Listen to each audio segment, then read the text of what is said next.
पहले एक सर्वे हुआ था गौशाला का। अभी कुछ समय 2 महीने पहले एक सर्वे हुआ था जिसमें कि यहाँ पर पोल लगाए गए थे गौशाला के लिए। इसकी पूरी हदबंदी हो गई थी जिसमें कि हमारा पूरा प्रूफ है। इसकी बाउंड्री पूरी खेड़ ली गई है। भाई साहब, आप कितने समय से बाग संभाल रहे हैं? मेरे को हो गया 20-21 साल।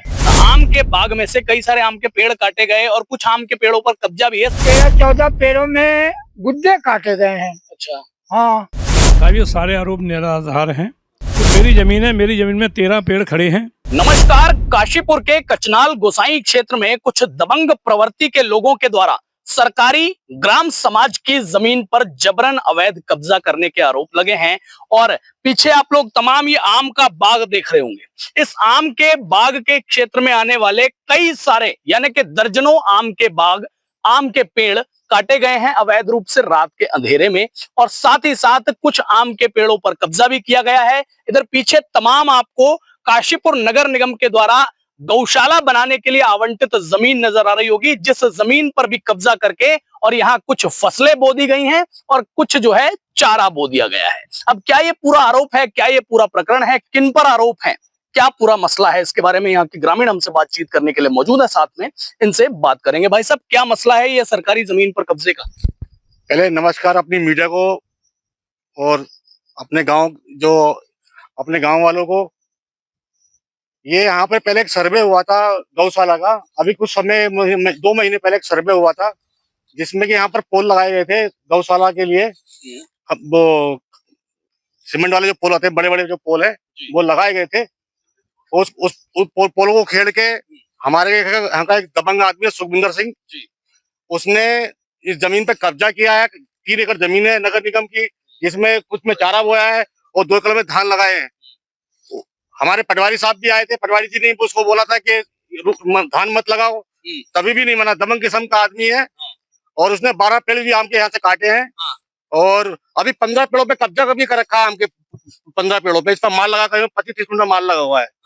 अभी हमने अपने बाग वालों से पता किया कि आपको मतलब आपने निगम की जमीन जुतवाई है। बोला रात के अंधेरे में जमीन जोती है, रात के अंधेरे में पेड़ निकाले यहाँ से। उसके बाद हमने इनसे पूछा कि आपने बाग किससे लिया, तो बोले हमने बाग पार्षद से लिया है और पार्षद से हमने 50,000 रुपए की हमने इससे बाग लिया है पार्षद से। अच्छा, आपने ये आरोप लगाया सबसे पहले कि यहाँ कई एकड़ जो जमीन दिखाई दे रही है उसमें कुछ ये बाग की जमीन थी जहाँ पेड़ काट करके, आम के पेड़ काट करके फसल बो दी गई। पीछे उधर कई एकड़ की जमीन है जो सरकारी जमीन है, गौशाला की जमीन है, उस पर कब्जा कर लिया। अब आपके पास इस चीज का प्रूफ क्या है, एविडेंस क्या है? इसकी पूरी हदबंदी हो गई थी जिसमें कि हमारा पूरा प्रूफ है। इसकी बाउंड्री पूरी खेड़ ली गई है। यहाँ पूरी हदबंदी हो गई थी इसकी सूद मिल की। सूद मिल की पूरी हदबंदी हो गई थी। इसकी पूरी बाउंड्री खेड़ ली गई है, जिसका सबूत है, वीडियो बनी है हमारे पास जिन लोगों ने बाउंड्री खेड़ी है। और हमने एसडीएम कोर्ट को भी और सीएम पटल पे भी हमने डाला है। और हमारे गांव के कुछ लोगों ने आके दबंग उसको भगाया था। इसने कल सुबह के फिर धान लगाए, 15-20 लेबर बाहर से लेकर आया, इसने धान लगा दिए हैं। अभी कुछ जगह बची है जिसमें वो भागा, जब हम लोग आए गांव के लोग तो भागा इधर से। हमने पुलिस को सूचना भी किया और एसडीएम साहब को भी बोला है। अच्छा, ये आप कह रहे हैं पुलिस को भी सूचना कर दी, एसडीएम साहब को भी बता दिया, शासन प्रशासन में आप लगातार जा रहे हैं, आखिरकार उसके खिलाफ कार्रवाई क्यों नहीं हो रही? दबंग किस्म का आदमी कोई सुनवाई नहीं हो रही, किस तरह की कोई सुनवाई नहीं हो रही है। हाँ, बाग वालों को भी परेशान कर रहा है। उसका करीब 30 कुंटल माल लगा पड़ा है बाग में, तोड़ भी लिया उसने आधा फल और आधा फल छोड़ा इसके पेड़ों पे। चलिए, फिलहाल जो बाग वाले हैं वो भी हमारे साथ मौजूद है, इनसे पूछूंगा मैं। भाई साहब, आप कितने समय से बाग संभाल रहे हैं? मेरे को हो गया 20-21 साल।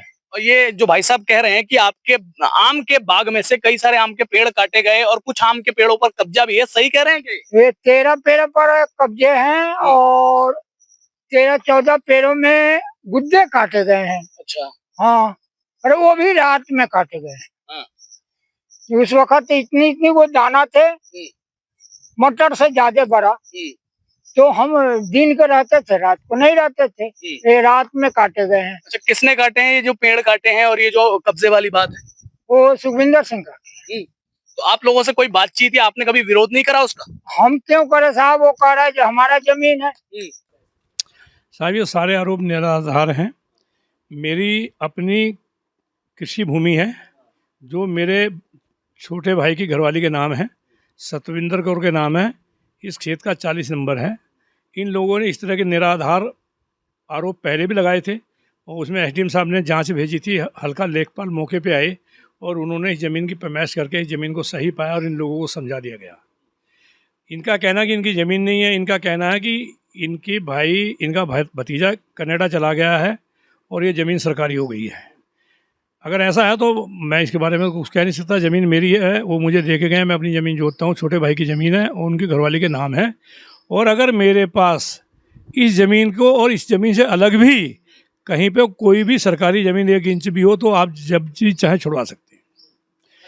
अब उसमें रहे पेड़ की बात, वो मेरी ज़मीन है, मेरी ज़मीन में 13 पेड़ खड़े हैं। मैंने अपने पेड़ लगाए, पीछे अपने उसमें दवाई ववाई कराई और समय समय पे जो पेड़ की कटिंग शटिंग करनी पड़ती है अपने बाग की देख रेख वो मैं कर रहा हूँ। और किसी तरह का पेड़ नहीं है। इससे पूर्व में भी कोई उसमें पेड़ नहीं है। निगम ने इसकी वीडियोग्राफी कराई है और आप जब चाहे उसे देख सकते हैं। ये बाग हमेशा से ऑक्शन में चला आ रहा था और ये जब जब इस पर ऑक्शन हुआ है तब तब इसकी काउंटिंग लिखी गई है, वो जब भी चेक कर सकते हैं। ये सारा निराधार है और मेरा इससे कोई लेना देना नहीं है। फिलहाल ये पूरा मसला आप लोगों ने सुन लिया, मैंने आपकी बात को भी सुन लिया, भाई साहब आपकी बात भी सुन चुका हूं। तो फिलहाल ये पूरा जो मसला है ये कुछ इस प्रकार का नजर आ रहा है कि यहाँ सरकारी जो गौशाला के लिए जमीन आवंटित की गई थी उस पर भी एक व्यक्ति के द्वारा जबरन कब्जा किया गया है। इधर एक आम का बाग है जो कि सरकारी संपत्ति के अधीन आता है, उसको लेकर के जिन्होंने आम का बाग संभाला है उनका कहना है मैंने बात यहाँ के स्थानीय पार्षद से की थी, उनको मैं कुछ रकम अदा करने वाला था, लेकिन जिस व्यक्ति ने कब्जे वाली गतिविधि करी है उसका कहना है कि ये जमीन मेरी है। फिलहाल जिन्होंने आरोप लगाए हैं उनका यह भी कहना है कि शासन प्रशासन में खूब मैं कंप्लेन कर चुका हूं, शिकायती पत्र दे चुका हूं, अब तक कोई कार्रवाई अमल में नहीं लाई गई है, जिसका इन्होंने मुझे ये प्रूफ भी कुछ दिखाया है। अब फिलहाल इस पूरे मसले को लेकर के जब काशीपुर के आला शासन और प्रशासन के अधिकारी संज्ञान लेंगे तो उम्मीद और आशा है कि इस मसले से पर्दा जरूर उठेगा और इसकी असल सच्चाई क्या है वो जरूर सामने आएगी। फिलहाल प्रतीक्षा, इस पर अग्रिम कार्रवाई की रहेगी। धन्यवाद।